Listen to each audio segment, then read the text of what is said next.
Cette patiente ne sait pas comment elle a attrapé la Covid-19.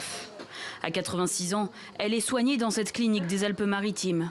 Elle témoigne, le souffle court. Je tenais plus debout, je respirais.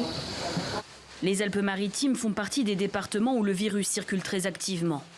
Même constat en Île-de-France, le nombre d'hospitalisations en 24 heures n'avait pas été aussi haut depuis la première vague il y a un an.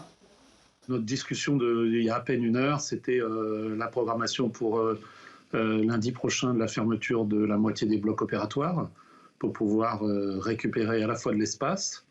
C'est le troisième niveau de ce qu'on appelle pousser les murs. Et l'étape d'après, si on remplit les blocs opératoires, c'est le syndrome du brancard, c'est-à-dire qu'il y a des gens qui attendront aux urgences, comme ça a été observé pendant la première vague en Lombardie notamment.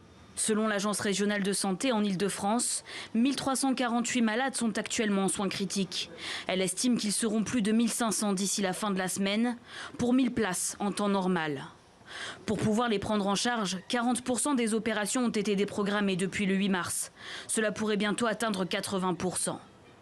Depuis quelques jours, 16 départements ont été confinés en France, mais la situation se dégrade dans d'autres régions, laissant craindre un scénario similaire.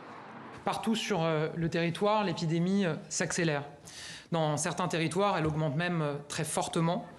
Après une année rythmée par les diverses mesures de restriction, les autorités espèrent que la vaccination permettra un retour à la normale.